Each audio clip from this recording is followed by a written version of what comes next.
तं सर्वभूतहृदयं मुनिमा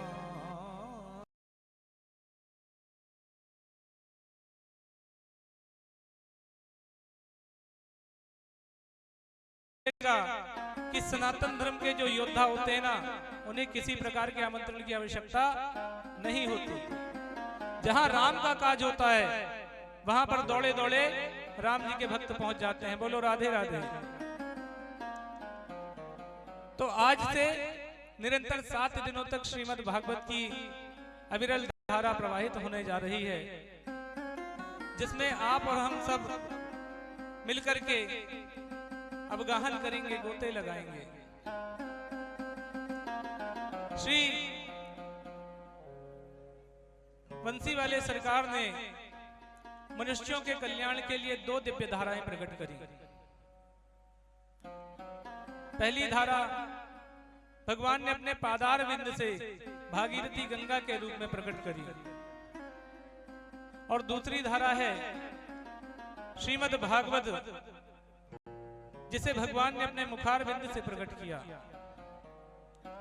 कहते हैं कि जिस जिस स्थान पर भगवान राम कृष्ण शिव का भजन होता है, कार्य होता है, तो उस जगह पर हनुमान जी साक्षात उपस्थित रहते हैं।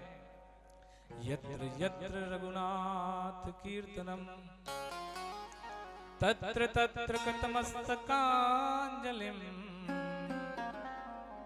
वाश्ववारि परिपूर्ण लोचनम मारुति नमत राक्षसांतकम। राम कथा के रसिक तुम, भक्ति रास मति धीर, और आए सो आसन लीजिए, तेज पुंज कपिवीर। बोलिए अनंत बलवंत हनुमंत लाल सरकार की। तो हमारे हनुमान जी महाराज सजल नेत्रों से, गदगद कंठ से हमारे कथा पांडाल में विराजमान हुए हैं।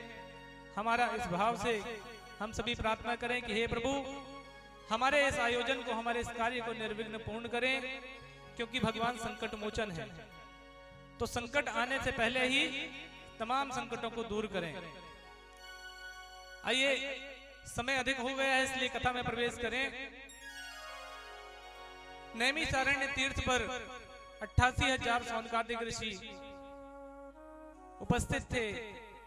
श्री सूत जी से हाथ जोड़ करके प्रश्न किया कि हे भगवान, घोर कलिकाल आ रहा है, हम यह जानना चाहते हैं कि जो वैष्णव जन होते हैं ना, वे अपने मन वाणी कर्म को किस प्रकार से पवित्र करते हैं, क्योंकि इस घोर कलियुग में इतना कार व्याप्त है भगवान कि भगवान साक्षात हैं परंतु दिखाई नहीं देते, और जो माया व्याप्त है, जो नकली है, झूठी है, वह चारों ओर दिखाई देती है। अज्ञान ध्वांत विध्वंस कोटि सूर्य समप्रभ सूताख्या ही कथा सारम मम कर्णयो रसायनम। हे भगवान, आपके पास करोड़ों सूर्यों के समान प्रकाश है। आपके ऊपर आपके सद्गुरुदेव भगवान की भी अनन्य कृपा है। भगवान, हम सब यह चाहते हैं कि आपकी थोड़ी सी कृपा, यदि थोड़ा सा भी प्रकाश हमारे इस मैले कुचैले हृदय पर पड़ जाए तो हमारे भी भाग्योदय हो जाएंगे। क्योंकि यदि किसी को चिंतामणि मिल जाए तो वह जो चिंतन करेगा वह उसको प्राप्त हो जाएगा। यदि कल्पतरु वृक्ष मिल जाए स्वर्ग का, तो उस वृक्ष के नीचे बैठ करके जो भी कल्पना करी जाए वह भी पूरी हो जाएगी। परंतु यदि कल्पतरु वृक्ष से और चिंतामणि से यदि यह कहा जाए कि हमारे प्यारे प्रीतम का साक्षात्कार करा दें, तो यह सामर्थ्य उनमें भी नहीं है। चिंतामणि लोक सुखम सुरद्रहु स्वर्ग संपदाम प्रयक्षति गुरु प्रीतो वैकुंठम योगी दुर्लभम। दुर्लभम। तो हे भगवान, वेद पुराण तो अनेक हैं, शास्त्र भी अनेक हैं। हमारे सनातन धर्म में 18 पुराण हैं, 6 शास्त्र हैं, 4 वेद हैं। परंतु भगवान, यदि हम इन वेद पुराणों में ही उलझे रहेंगे तो हमें जो वास्तविकता है उसका अध्ययन कब हो सकेगा, वास्तविक ज्ञान कैसे के प्राप्त हो सकेगा। अतः हे प्रभु, हमारी आपसे दोनों हाथ जोड़कर के प्रार्थना है कि आप हमें समस्त शास्त्रों का सार ही बतला दें। यह वैष्णव जन अपने ज्ञान वैराग्य की वृद्धि के लिए, ज्ञान वैराग्य को पुष्ट करने के लिए क्या करते हैं। सूत जी कहते हैं, ऋषियों, आपने प्रश्न अत्यंत उत्तम किया है, जिसके लिए मैं आपसे एक ग्रंथ का उल्लेख करता हूं, क्योंकि घोर कलयुग आ चुका है और आने वाला समय अत्यंत कठिन होता जाएगा, जटिल होता जाएगा। मनुष्य वेद और विद्या से रहित होते जाएंगे। काल ब्याल मुखग्रास त्रास निर्णास हेतवे श्रीमद् भागवतम शास्त्रम कलौ कीरेण भासितम। सूत जी कहते हैं कि हे ऋषियों, हम सब एक काल के ब्याल हैं, एक काल रूपी सर्प है, बड़ा अजगर है, हम सब उसके मुख में विराजमान हैं। वह काल अपना गाल किस दिन बंद कर लेगा, इस बात का भान किसी को नहीं है। जानते सभी हैं कि मृत्यु अटल सत्य है, जिसे कोई टाल नहीं सकता, परंतु मरना कोई नहीं चाहता। बोलो राधे राधे। अरे राधे राधे बोल लो, इसमें कोई कंजूसी नहीं चलेगी। दक्षिणा भले कम दे देना, लेकिन राधे राधे तो बोलना ही पड़ेगा। बोलो राधे राधे।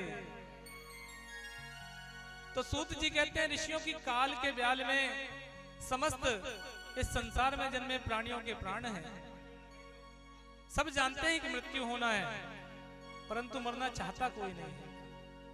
सबको लगता है कि हमारे कौआ खा के आए हैं, हमें तो कुछ होना ही नहीं है। कर लो, जितने पाप कमा सकते हो कमा लो। कोई कहे महाराज कथा चल रही है, चल के सुन लो 10 मिनट। अरे बोले कहां महाराज, जहर खाने का समय नहीं है,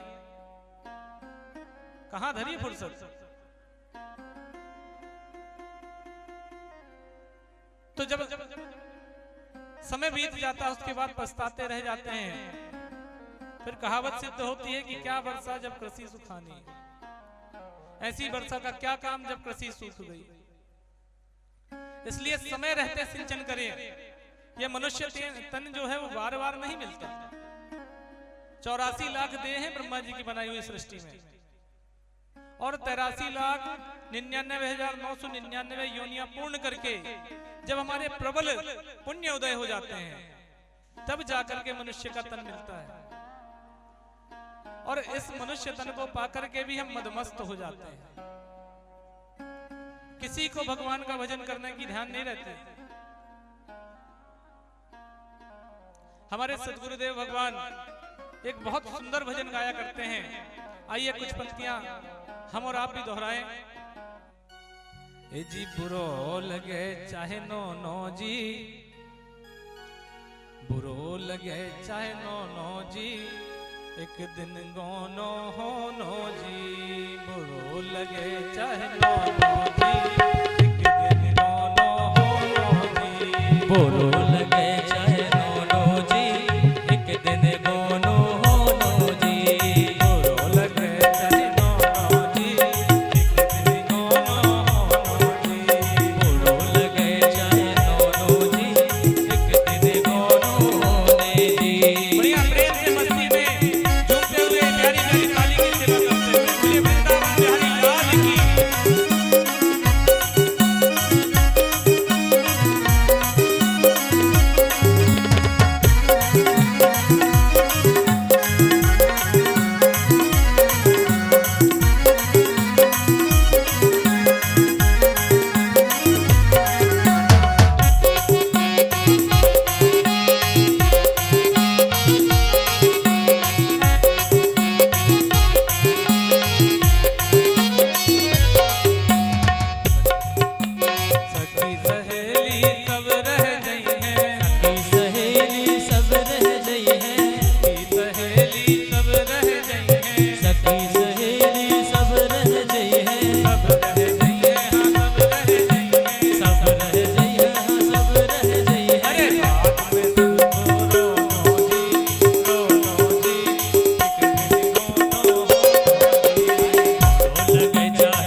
सुधा कुंभम गृहीत्वैवा देवास्तत्र समागतम।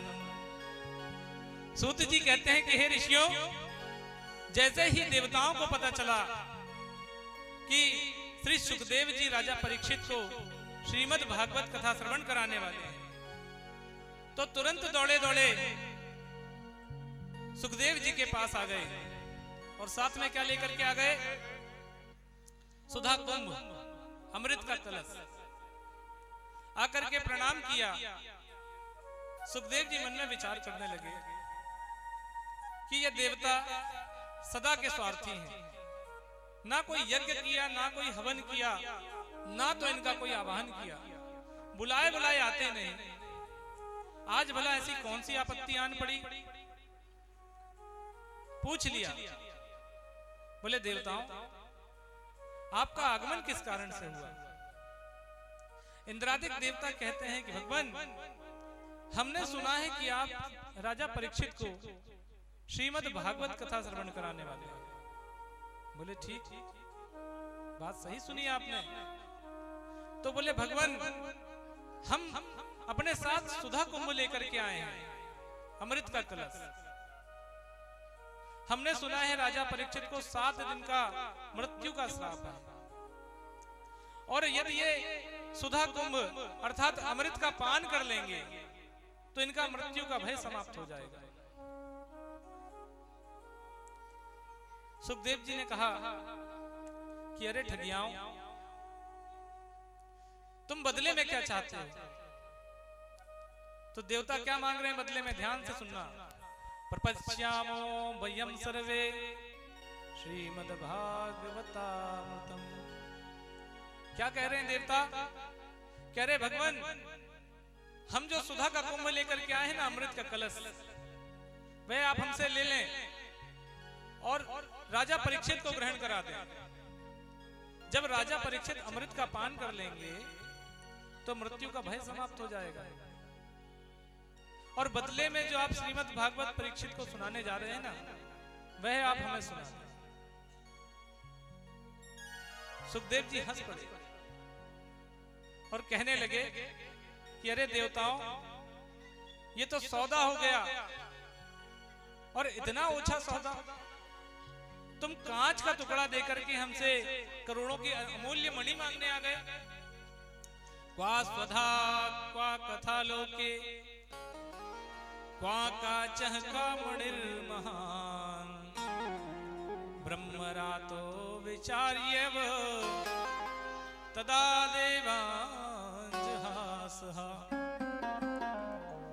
अभक्ताश्च विज्ञाय ना तदो सा कथामृतम् श्रीमद्भागवती वार्तां सुराणामपि दुर्लभम्।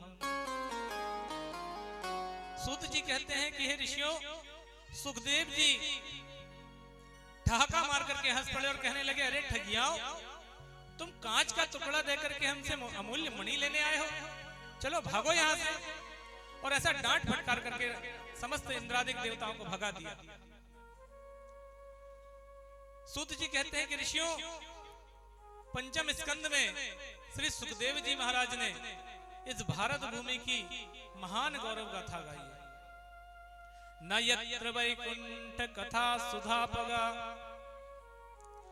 ना साधवो भागवतास्तदा श्रद्धा न यत्र यज्ञेश मखा महोत्सवा सुरेश लोको विनवैसेव्यताम्।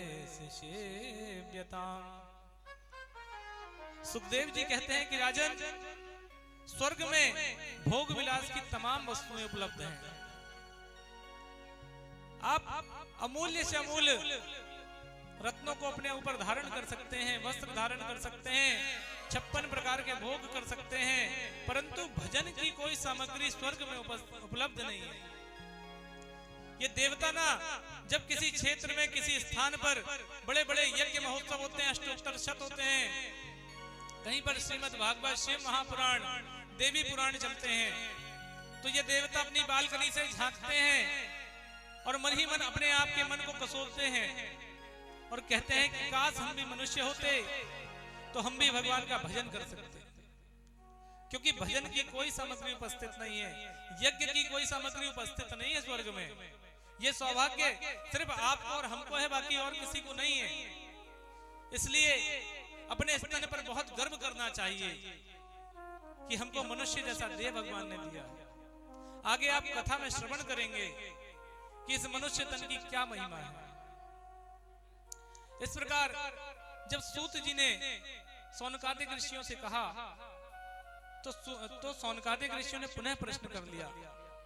बोले भगवान, जब श्रीमद् भागवत कथा अमृत से भी अमूल्य है, आज के समय में लोग क्या चाहते हैं? बोलो। लंबी उम्र चाहते हैं, बड़ा सा परिवार चाहते हैं, ढेर सारा धन धान्य चाहते हैं, महल बंगला अटारी चाहते हैं, बड़ी यश कीर्ति चाहते हैं, परंतु उसका फायदा क्या? आप बहुत बड़े नामी बन गए, बहुत बड़े धनवान सेठ बन गए, बहुत बड़ा परिवार हो गया, कुल कुटुंब बड़ा हो गया, बड़े बड़े बंगले गाड़ी हो गए, परंतु उसका महत्व क्या? महत्व तो तब है जब आपने उस धन का सदुपयोग करा। इस बैसाख जैसे पावन मास में यदि कोई धार्मिक आयोजन चल रहा है और आपको सौभाग्य मिला है कि थोड़ी सी आहुति हम भी अपने पास से लगा सकें, थोड़ा सा दान हम भी कर सकें, तो भगवान की कृपा से आयोजन भव्य दिव्य बन जाएगा। बोलो राधे राधे। तो सूत जी से प्रश्न किया सौनकादिक ऋषियों ने। बोले भगवान, जब श्रीमद् भागवत अमृत से भी दुर्लभ है और देव दुर्लभ है, जो देवताओं को भी प्राप्त नहीं हुई, सुखदेव जी ने डांट फटकार करके भगा दिया, तो इतने अमूल्य इस पावन संगीता को 7 ही दिनों में श्रवण कराने का क्या महत्व है प्रभु? क्या नियम है? इसे हम और अधिक क्यों नहीं श्रवण कर सकते? 7 ही दिन में कथा श्रवण कराने का क्या उपयोग? तब सूत जी ने कहा कि हे ऋषियों, यह परंपरा सनकादिक ऋषि और नारद जी के समय से चली आ रही है। सौनकादिकों ने फिर कहा, हे भगवान, हम संपूर्ण वृतांत श्रवण करना चाहते हैं। तब सूत जी ने संपूर्ण वृतांत बतलाया। एकदा हि विशालायां चत्वारा ऋषयो मूलां सत्संगार्थां समायार्थां दद्रसुस्तत्र नारदम्। ऋषियों, एक दिन की बात है, बद्री विशाल पर सनकादिक ऋषि सनत सनंदन, सनकादिक और सनत कुमार चारों भैया सत्संग की भावना से भ्रमण कर रहे थे और मन में भाव आया कि कोई सत्संगी मिल जाए तो 2-4 भगवान की बातें हो जाएं। इतना मन में विचार किया ही कि सामने से नारद जी आते हुए दिखाई पड़ गए। चारों भैयाओं के जो मन के उद्गार थे अत्यंत हर्षित हो गए। मन में विचार किया कि भला नारद जी जैसा संत, सत्संगी, भजनानंदी भला और कौन हो सकता है? परंतु ज्यों ही नारद जी निकट आए तो देखा कि उनके मस्तक पर चिंता की अनेक लकीरें खिंची हुई हैं। तब प्रश्न कर लिया, कथम ब्रह्मण दीन मुखो कुतश्चिंता तुरो भवान त्वरितं गम्यते कुत्र कुताश्चागमनं तव इदानीं शून्यचित्तोऽसि गतवित्तो यथा जनः तवेद मुक्तसंगस्य नोचितं वद कारणम्। हे ब्रह्मर्षि, हे देवर्षि नारद, आपके मस्तक पर इस प्रकार चिंता की लकीरें, आप जैसे विरक्त संत, आपके स्वभाव में ये चिंता की लकीरें शोभा नहीं देती महाराज। आप तो इस प्रकार से व्यवहार कर रहे हैं जैसे किसी कंजूस व्यक्ति का धन हरण कर लिया गया हो। गत वित्तो यथा जना, जैसे किसी का वित्त अर्थात धन लूट लिया गया हो।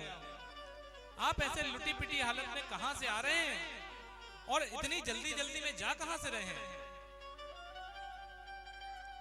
आखिर आपकी समस्या का कारण क्या है भगवान? यदि आपको उचित लगे तो आप हमसे बतलाने की कृपा करें। हो सकता है कि शायद हम आपकी जो समस्या है उसका समाधान कर दें। तब नारद जी ने कहा कि ऋषियों, मैं समस्त तीर्थों में भ्रमण करते हुए, यहां वहां से भटकते हुए आपके सन्निकट आ पहुंचा हूं। कहां कहां गए नारद जी? तो नारद जी बतला रहे हैं कि हम कहां कहां भ्रमण करके आ रहे हैं। पुष्करम चा प्रयागे चा काशी गोदावरीम तथा हरे क्षेत्र श्री हरि क्षेत्र कुरुक्षेत्र श्रीरंग सेतु बंधनम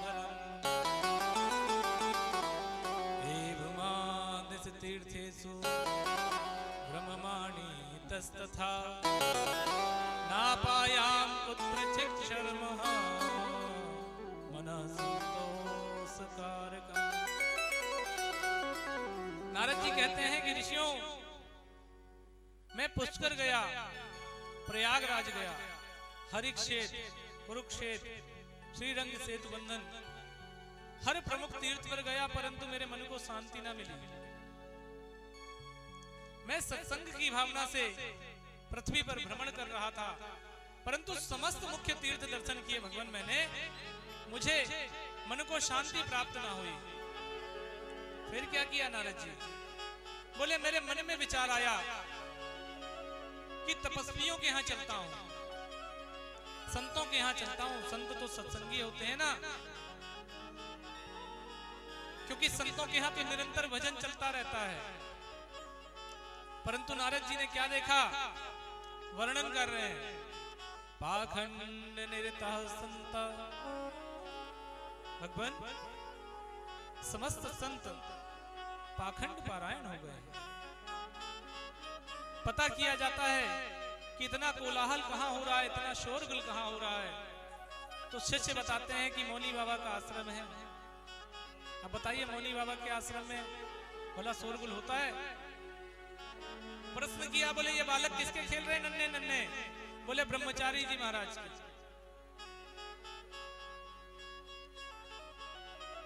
तो यह जो दोष है वह संतों का नहीं है। युग वर्तते कस्य दूषणम, जो कलयुग है प्रभाव उसी का रहेगा। आज मान के चलिए, आज बीजेपी की सरकार है केंद्र में, और यदि कोई और पार्टी यदि चाहे कि हम कोई संविधान बदलना चाहते हैं या हम कोई नियम दूसरा लागू करना चाहते हैं, तो क्या संभव है? जोर से बोलो, नहीं है। ठीक उसी प्रकार कलयुग में भी बहुत सोच समझकर फूंक फूंक करके कदम रखना चाहिए। वेशभूषा देख करके किसी को संत ना माने। इसके पश्चात सनकादिक चारों भैयाओं ने पूछा कि नारद जी, इसके पश्चात आप कहां गए? आपने क्या किया? आगे वृतांत बतलाएं। नारद जी कहते हैं, भैया इसके बाद हमने सोचा कि जो गृहस्थ होते हैं वे भी भजनानंदित होते हैं। सबके घर में छोटे छोटे मंदिर होते हैं, देवालय होते हैं, लड्डू गोपाल विराजमान होते हैं, जगत जननी दुर्गा मैया विराजमान होती है, किसी के घर में शंकर जी विराजे होते हैं, सभी तो भजनानंदी होते हैं। मन में विचार आया कि क्यों ना गृहस्थ के यहाँ चला जाए। तो क्या दर्शन किया नारद जी ने गृहस्थों के यहाँ? तरुणी प्रभुतागे हे शालिको बुद्धिदायकः कन्या विक्रीयनो लोभा दंपती नाम च कल्पनम्। क्या दर्शन कर रहे हैं नारद जी कि तरुणी प्रभुता के है श्रीमान जी श्रीमती जी की ऐसी भक्ति में लगे हैं कि जगत जननी को तो भूल गए, घरे की देवी जी की आरती उतारत नहीं थक रहे। बोलो राधे राधे। शाल को बुद्धिदायक पिताजी, बड़े भैया, मामा, ताऊ, फूफा, चाचा, ये तो इनको सब दरकिनार कर दिया। किसी भी मुद्दे पर यदि राय लेना है तो साले साहब अग्रज रहेंगे। साले साहब से राय ली जाती है, भैया मकान में लेंटर डलवाना है, कब सही समय रहेगा? साले साहब कहेंगे जीजा जी अभी तो 2 महीने छुट्टी नहीं है मेरी, 2 महीने के बाद का समय रखो। मकान बन गया, बोले साले साहब मकान का उद्घाटन करना है, कब करें? बोले जीजा जी अभी तो समय नहीं है, 1 महीने रुक जाइए। तो शाल को बुद्धिदायक का अर्थात साले साहब ही बुद्धि दे रहे हैं। घर के जो बड़े हैं, बुजुर्ग हैं, उनका कोई मान नहीं रहा। कन्या विक्रीयणो लोहा, आजकल विवाह नहीं होते महाराज, आजकल व्यापार चालू हो गया है। लड़के वाले कहते हैं हमने अपने बेटे को 15 लाख खर्चा करके डॉक्टर बनाया है, यदि आप शादी करेंगे तो कम से कम 10 लाख रुपए नगद, 10 तोला सोना और 1 4 चक्का की गाड़ी तो चाहिए ही चाहिए, और 500 बाराती आएंगे, सबके स्वागत में कोई कमी ना हो। तो ये कैसी शादी है? पहले विवाह के जो संबंध हुआ करते थे वो समधी किया करते थे। सम माने बराबर और धी माने बुद्धि। और आजकल के जो संबंध होते हैं वो कौन करता है? समधन। सम माने बराबर और धन माने धन। जब तक आमने सामने धन की बराबरी ना हो तब तक संबंध टिकते नहीं है। यदि बिटिया धनवान परिवार से है तो बात बात पे अपने मायके का रौब झाड़ेगी, ज्यादा ऊंची आवाज में बात करी तो मायके चली जाऊंगा। बोलो राधे राधे। ऐसे संबंध नहीं चलते। पति पत्नी का रिश्ता गाड़ी के 2 चक्के होते हैं ना, वाहन के 2 चक्के होते हैं, साइकिल के, मोटरसाइकिल के। यदि एक चक्का तेज चलेगा और एक मध्यम चलेगा तो बात नहीं बनने वाली। समन्वय बना के चलना पड़ेगा। एक दूसरे का परस्पर साथ दे करके जब आगे बढ़ेंगे तब जाके जीवन का बेड़ा पार होगा। बोलो राधे राधे। थोड़ा प्रेम से बोलो, जोर से बोलो, मिल के बोलो राधे राधे। तो इस प्रकार की जब भ्रांतियां देखी नारद जी ने कि यहां तो दाम्पत्य जीवन को ही कलंकित किया जा रहा है, तो मन में विचार किया कि मेरे कन्हैया जहां नन्ही नन्ही बाल लीलाएं किया करते थे, क्यों ना उसी यमुना के तट पर जाया जाए। एवं पश्येन कलिदोसेन पर्यटन वनीमहम यामुना तटमापन्नो यत्र लीला हरेरभूत। मन में विचार किया कि मेरे माधव, मेरे गोविंद जहां पर लीलाएं किया करते थे, क्यों ना उसी दिव्य दर्शन किए जाए, उसी दिव्य स्थल पर चला जाए, उसी ब्रज की रज में लौटा जाए। पता है आपको ब्रज की क्या महिमा है? जो वृंदावन गए होंगे वो जानते होंगे, और जो नहीं गए यदि अवसर मिले तो जीवन में एक बार वृंदावन जरूर जाना, क्योंकि जो वृंदावन एक बार चला गया वो वहीं का हो गया, फिर उसको फिर संसार में कहीं कुछ भी दिखाई नहीं देगा। और वृंदावन की क्या महिमा गाते हैं संत।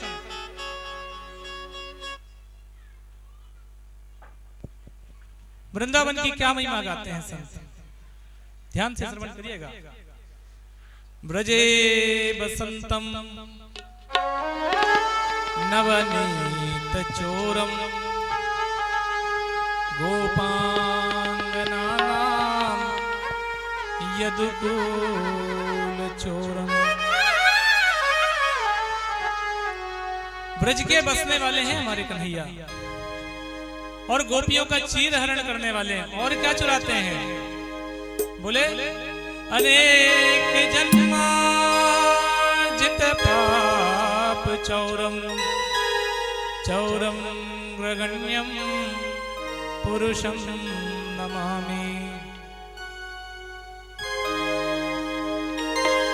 वृंदावन धाम के श्री राधा नाम के, वृंदावन धाम के श्री राधा नाम के, हम पागल हैं पागल वृंदावन धाम के,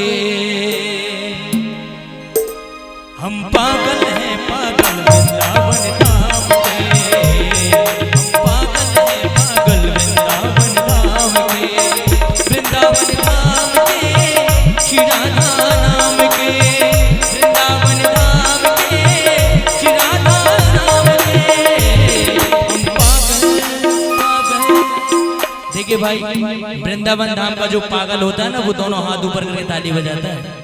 अगर वृंदावन धाम के पागल है, श्याम नाम के पागल है, जरा दोनों हाथ ऊपर, जरा भाव से ताली सेवा करते हुए, हम पागल हैं पागल वृंदावन धाम के, हम पागल हैं पागल वृंदावन धाम के, वृंदावन धाम के श्री राधा नाम के, वृंदावन धाम के श्री राधा नाम के, हम पागल हैं पागल वृंदावन धाम के, हम पागल हैं पागल वृंदावन धाम के।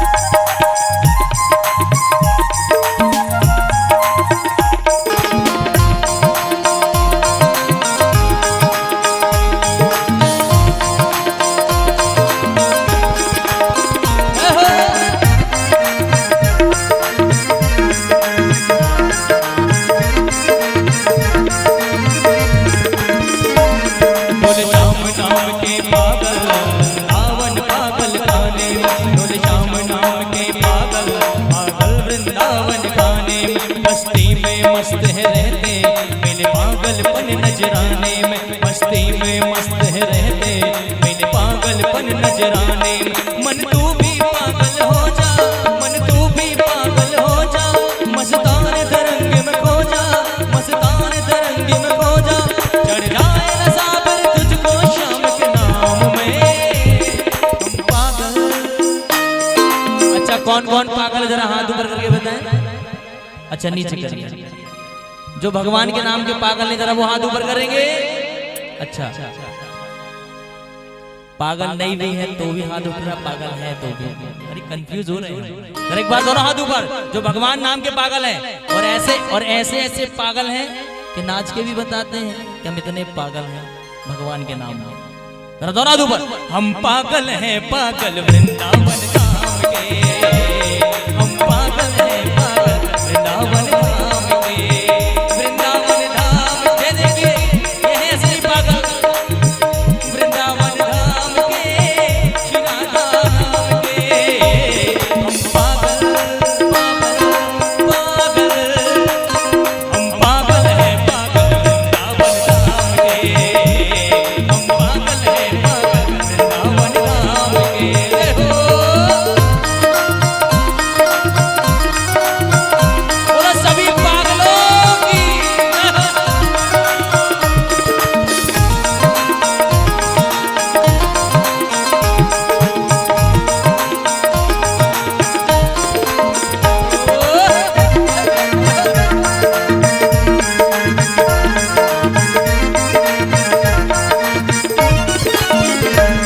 पूरे मन से जो लग जाता वो लग कर कुछ पा लेता है, पूरे मन से जो लग जाता वो लग कर कुछ पा लेता है, सदा अंग संग हरि रहता पर ध्यान न कोई देता है, सदा अंग संग हरि रहता पर ध्यान न कोई देता है, कोई झूठे नाम के पागल, कोई सच्चे नाम के पागल, कोई झूठे नाम के पागल, कोई सच्चे नाम के पागल, यहाँ दूर दूर तक दूर दूर तक पागल जगत तमाम है, हम पागल पागल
बताएं आपको, सच में पागल हुए? अरे आपको हंसी आ रही? सुनिए। कितने हुए अब तक पागल, इनकी ना कोई समाई है। कितने हुए अब तक पागल, इनकी ना कोई समाई है। मेरा कर्मा विदुरानी सबरी गोपाली बाई है। मेरा कर्मा विदुरानी सबरी गोपाली बाई है। पावन भक्तों की चरित्र हृदय को करे पवित्र। पावन भक्तों के चरित्र हृदय को करे पवित्र। यहाँ दूर दूर तक दूर दूर तक दूर दूर तक यहाँ दूर दूर तक दूर दूर तक यहाँ दूर दूर तक पागल जगत तमाम है। उठा लीजिए अपने दोनों हाथ जरा, आखिरी लाइन है भजन की, और मीठी मीठी तालियों के साथ बता देना कि हम भी पागल हैं। हम पागल पागल हम पागल हैं, पागल वृंदावन धाम के। हम पागल हैं, पागल वृंदावन धाम के। वृंदावन धाम के श्री राधा नाम के। वृंदावन धाम के श्री राधा नाम के। हम पागल हैं, पागल वृंदावन धाम के। हम पागल हैं, पागल वृंदावन धाम के। हम पागल हैं, पागल वृंदावन धाम के। हम पागल हैं, पागल वृंदावन धाम के। हम पागल हैं, पागल वृंदावन धाम के। हम पागल हैं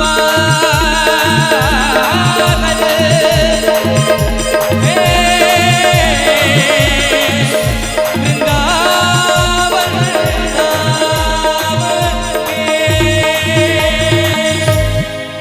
ये भक्तवत्सल भगवान की के। तो मैं निवेदन कर रहा था कि नारद जी वृंदावन की पावन धरा धाम में ब्रज की रज में पहुंच गए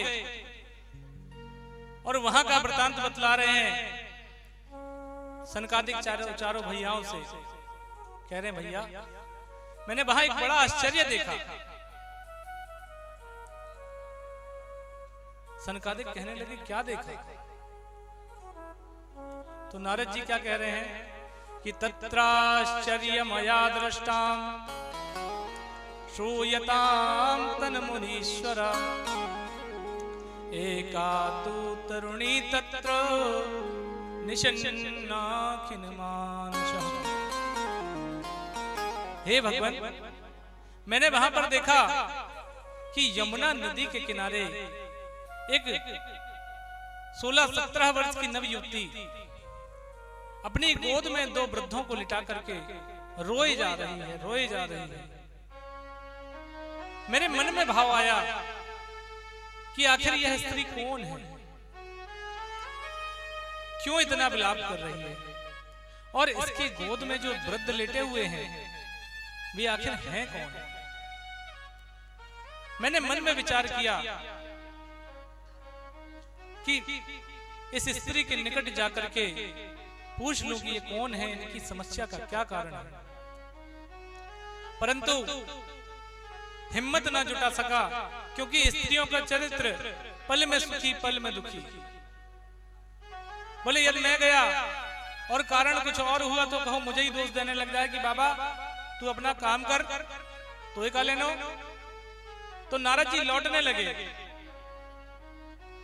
पीछे से उन स्त्री ने आवाज दी, बोले बाबा आप जैसे संतों के दर्शन मात्र से पतित पावन देह का कल्याण हो जाता है।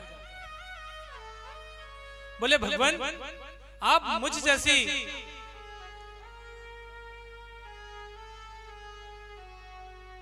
दर्शन दिए बिना कैसे लौट सकते हैं? नारद जी ने प्रश्न कर दिया। बोले देवी कासे तुम कौन है? तब उन देवी जी ने अपना परिचय दिया। अहम भक्ति ख्याता इमी में तनयौ मतौ ज्ञान वैराग्य नामानो काल योगेन जर्जरौ। हे देवर्षि मेरा नाम भक्ति है और मैं भक्ति के नाम से सारे संसार में विख्यात हूं। ये जो दो वृद्ध मेरी गोद में लेटे हुए हैं ना, ये दोनों मेरे पुत्र हैं। इनका नाम है ज्ञान और वैराग्य। नारद जी अत्यंत आश्चर्यचकित हो गए। ओहो, 16-20 वर्ष की माता जी और 90-90 साल के बेटा, बताओ भला ऐसा कहीं होता है? तब भक्ति महारानी ने अपना संपूर्ण परिचय दिया। बोले भगवान, मेरा दक्षिण भारत में जन्म हुआ, कर्नाटक में पली बड़ी, महाराष्ट्र में शिक्षा दीक्षा ग्रहण करी, अपना गुजर बसर करने के लिए गुजरों के क्षेत्र में चली गई, जहां पर मेरी स्थिति उन्होंने गई गुजरी कर दी। वहां से प्राण बचा करके मैं भागते भागते यहाँ पर आई प्रभु। तो मैं तो नव यौवन को प्राप्त हो गई, परंतु मेरे दोनों बालक हैं ना, ये अत्यंत जर्जरित, इनका कष्ट मुझसे देखा नहीं जाता।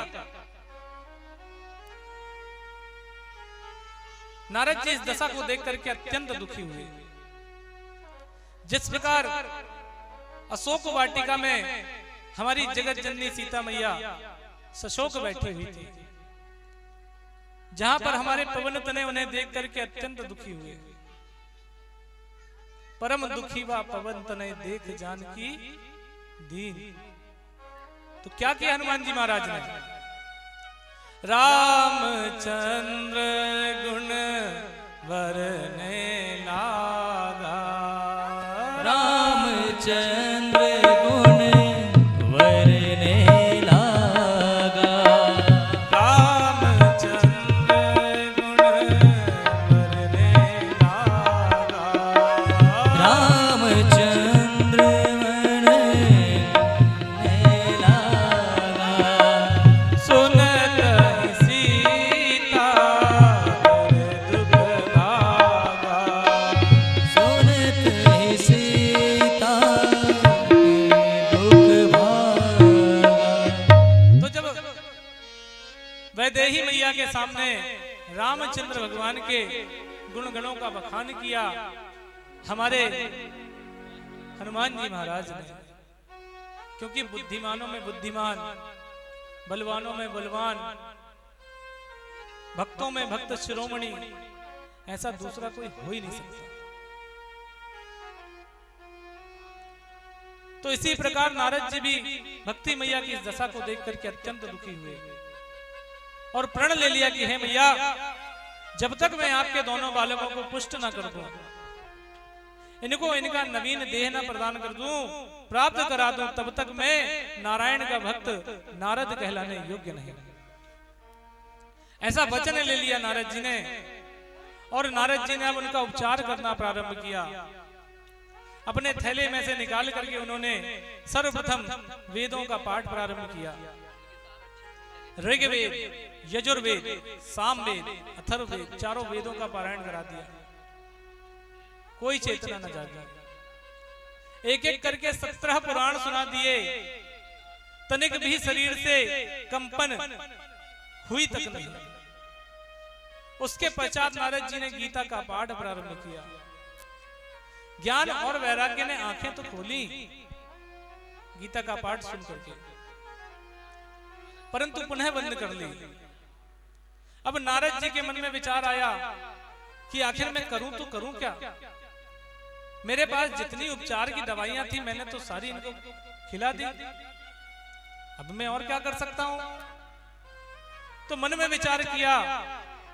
इतने में आकाशवाणी हुई, बोले देवर्षि नारद, आप सत्कर्म करो। आप सत्कर्म करेंगे तो ज्ञान और वैराग्य तुष्ट पुष्ट हो जाएंगे, अपने नव यौवन को प्राप्त कर लेंगे। अब नारद जी ने मन में विचार किया, बोले महाराज अभी तक सत्कर्म नहीं कर रहे थे तो और क्या कर रहे थे? बताओ भला, वेदों का पाठ, 17 पुराणों का पाठ, गीता महारानी का पाठ, ये सत्कर्म नहीं है तो और क्या है? तो नारद जी ने मन में विचार किया, बोले ये रोग अपने बस का नहीं है, इसकी खोज करना पड़ेगा। तो तमाम ब्रह्मर्षियों के आश्रमों में जा जा करके पता करने का विचार किया। अच्छा, जब कोई छोटा मोटा डॉक्टर बीमार हो जाए तो बड़े डॉक्टर के पास जाकर के ठीक हो जाएगा, लेकिन जब मेडिकल अस्पताल का जो डीन होता है, सबसे बड़ा अधिकारी, यदि उसको ही कोई समस्या आ जाए तो अब वो किसके पास जाए? तो जो छोटे मोटे संत महंत हैं वो तो मौन धारण कर लिए। कुछ ने कहा शिष्यों से कि जब नारद जी आए तो कह देना कि बाबा जी तीर्थ स्थल में गए हैं। कुछ ने कहा समाधि लगा करके बैठ गए हैं। ऐसे करके नारद जी को टाल दिया, किसी के पास कोई जवाब नहीं। नारद जी दीनहीन अवस्था में यहां से वहां भटकते भटकते अंततो गत्वा सनकादिक ऋषियों की शरण में जाकर के पहुंच गए। जब सनकादिक ऋषियों को बात पता चली तो हंस पड़े, बोले भैया इतनी छोटी सी समस्या और इतनी बड़ी समस्या लेकर के आप घूम रहे हो, इसमें कौन सी बड़ी बात है? बोले वह सत्कर्म हम आपको बताएंगे। नारद जी प्रसन्न हो गए, बोले भैया क्या है वह सत्कर्म? तो सनकादिक वह सत्कर्म बता रहे हैं। श्रीमद्भागवतः लाभः सतुगीता सुखादिभिः। नारद जी जो शुकदेव जी के मुखारविंद से गाई हुई 7 दिवसीय श्रीमद् भागवत कथा है ना, वही आपका सत्कर्म है। आप इसे करें जिसके करने से आपका जीवन धन्य हो जाएगा, ज्ञान वैराग्य तुष्ट पुष्ट हो जाएगा। बोलिए श्रीमद् भागवत महापुराण की जय। यह सुनकर के नारद जी ने कहा कि भैया श्रीमद् भागवत तो मैंने भी सुनी है। सृष्टि की संरचना के समय पिताजी ने 4 श्लोक की श्रीमद् भागवत मुझे भी सुनाई थी, परंतु मुझे तो कुछ ना समझ में आया, क्योंकि उन्हीं 4 श्लोकों की तो ये सब वेद पुराण ग्रंथ बने हुए हैं। बोले मैंने तो सारे एक एक करके श्रवण करा दी, फर्क कुछ ना पड़ा। सनकादिक कहते हैं कि देवर्षि नारद, यदि आप आम का फल खा करके उसका रस पा करके मन में विचार करें कि जिस वृक्ष का फल इतना रसदार है, इसके पत्ते और डालियां कितने रसदार होंगे, और अब पत्ते और डालियां चबाने लगे तो क्या स्वाद आएगा? बोलो, अरे हाँ ना तो बोलो। तो मन में विचार किया कि वृक्ष के पत्ते और डाली खाने से कोई स्वाद तो मिलने वाला नहीं है, और बोले यदि जड़ ही चबाने लग जाए कोई, कि बोले जब फल इतना रसदार है और इसकी जड़ खा करके देखी जाए वो तो कितनी स्वादिष्ट होगी, तो क्या रस मिलेगा? नहीं मिलेगा। इसलिए सनकादिकों ने कहा कि नारद जी समस्त शास्त्रों का सार है श्रीमद् भागवत, जिसे आप श्रवण कराएं। श्रीमद् भागवत के श्रवण से ही ज्ञान और वैराग्य पुष्ट होंगे, नव यौवन को प्राप्त होंगे।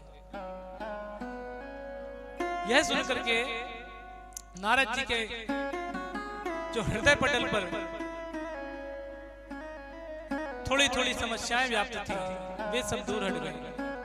अब नारद जी ने सनकादिकों की महिमा का वर्णन करना प्रारंभ कर दिया। क्या कह रहे नारद जी कि भाग्योदयेन बहुजन्म समर्जितेन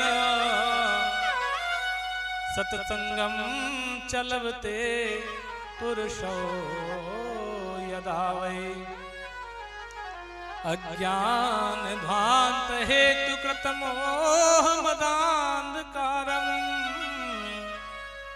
नाशं विधाहि तदोदयते विवेकः। नारद जी कहते हैं कि हे सनकादिक भैया, जब हमारे जन्म जन्मांतरों के कल्प कल्पांतरों के युग युगांतरों के पुण्य पुंज जो होते हैं प्रस्फुटित होते हैं, तब जाकर के हमको सत्संग का लाभ प्राप्त होता है। बोलो राधे राधे। ये सत्संग इतना सरल नहीं है। जब हमारे जन्म जन्मांतरों के पुण्य पुंज प्रस्फुटित होते हैं, जब हमने कोई महान तप किया होता है, जब हमारे कोई महान कार्य भगवान की दृष्टि में आ जाते हैं, तब जाकर के हमें सत्संग की प्राप्ति होती है। और जब सत्संग की प्राप्ति होती है ना, तो हमारे मन में जितना भी अंधकार व्याप्त है जितना भी द्वेष राग इत्यादि रजोगुण तमोगुण सतोगुण इत्यादि है वह सब दूर हो जाता है, क्योंकि सत्संग में वह दिव्य प्रकाश है। जैसे एक बंद कोठरी 10 साल से बंद कोठरी है, यदि आप उसके अंदर एक दीपक लेकर के जाएंगे तो तत्क्षण प्रकाशित हो जाएगी, उसी क्षण उसमें प्रकाश हो जाएगा। ऐसा नहीं कि 10 साल से बंद है तो 10 साल में उसमें कभी प्रकाश नहीं गया, अंधेरी कुटिया थी तो उसमें प्रकाश आने में साल 2 साल लग जाएंगे ना, तत्काल प्रकाश आ जाएगा। ठीक उसी प्रकार हमारा हृदय पटल भी है। जिस समय सत्संग हो जाता है उसी समय हमारे हृदय की अज्ञानता दूर हो जाती है। गोस्वामी तुलसीदास जी मानस में वर्णन करते हैं क्या, बिन सत्संग विवेक न होई, बिन सत्संग विवेक न होई, बिन सत्संग विवेक न होई, बिन सत्संग विवेक न होई, बिन सत्संग विवेक न होई, बिन सत्संग विवेक न होई, राम कृपा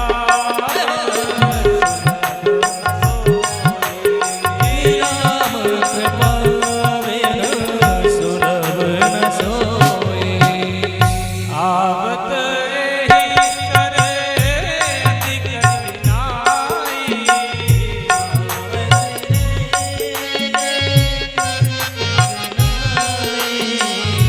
आवत एहि कर अधिक कठिनाई,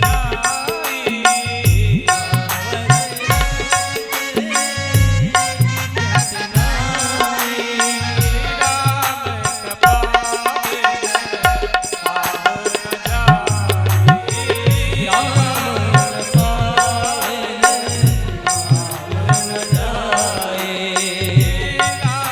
कृपा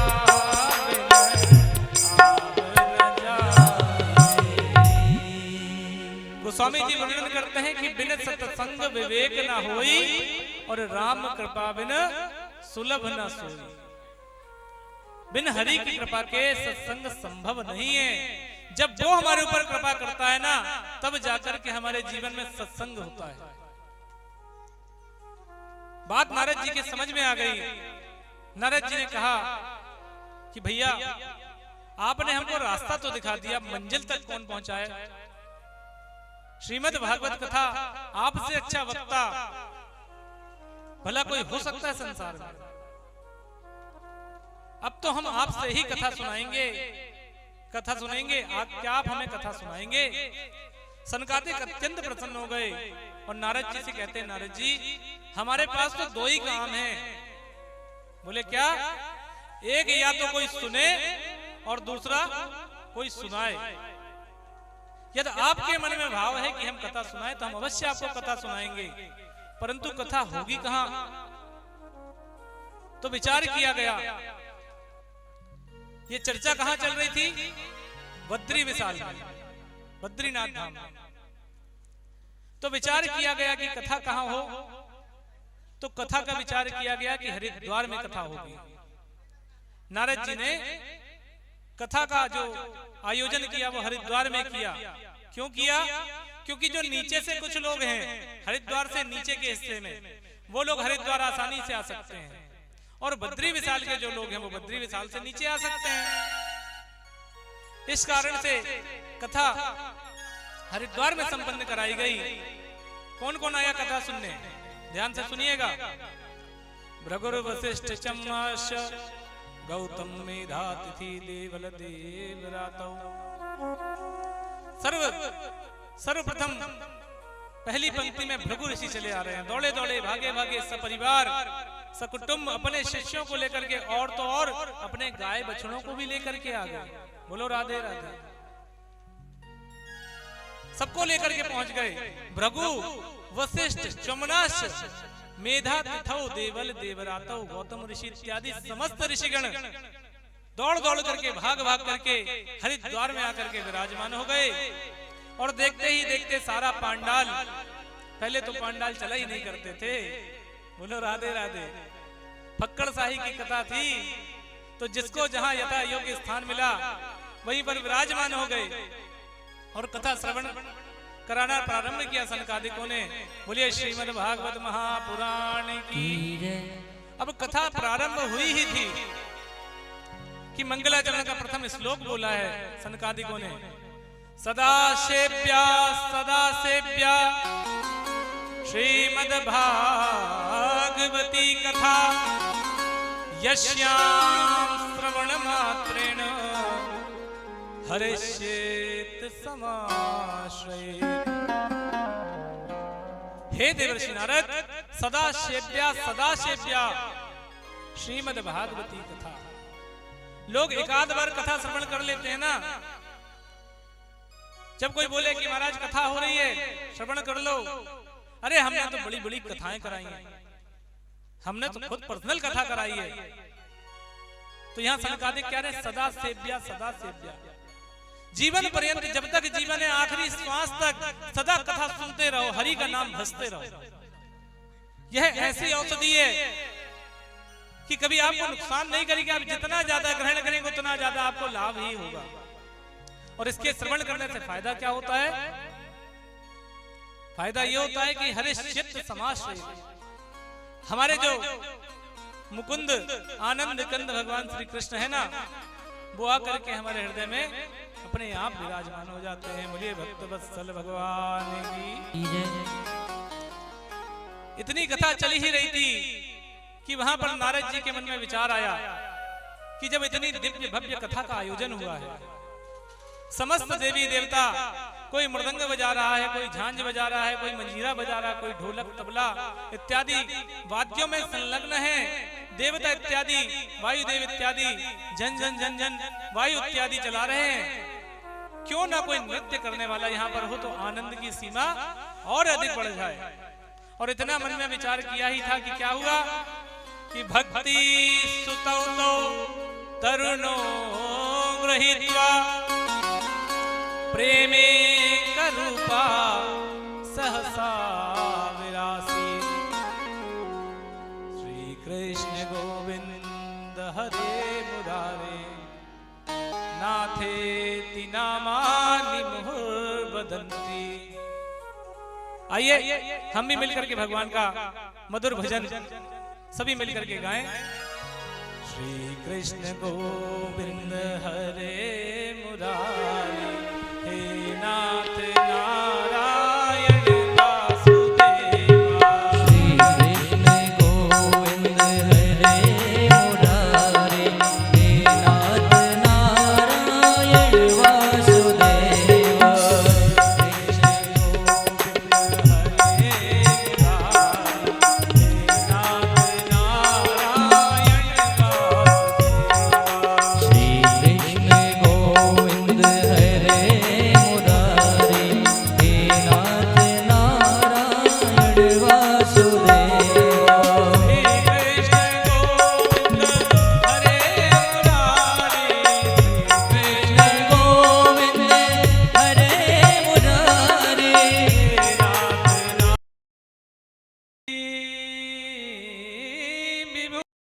तब जाकर के हम कृष्णा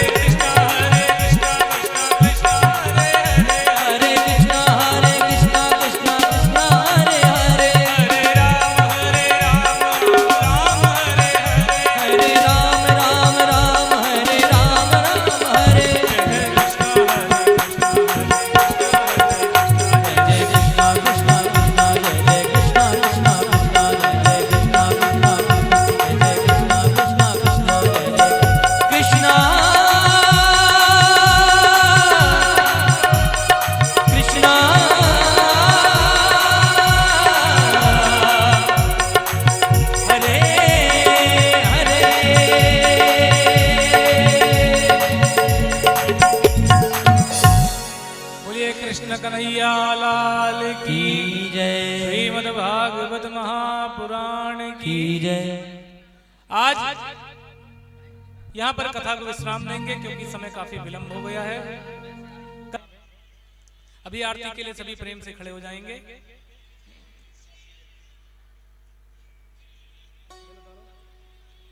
ओम ज्वालामल्लिन्यर्वारत्नेश्वरे नमः सर्वोपचारार्धगन्धाक्षतपुष्पं समर्पयामि।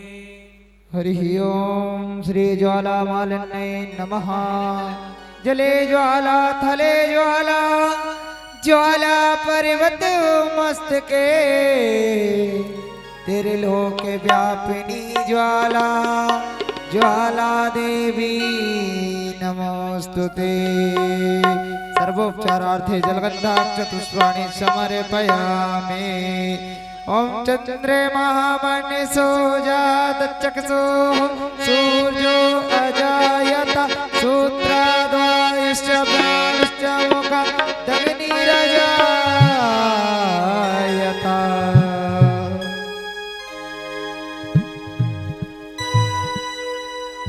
मन में बसाकर तेरी मूर्ति उतारूं मैं गिरधर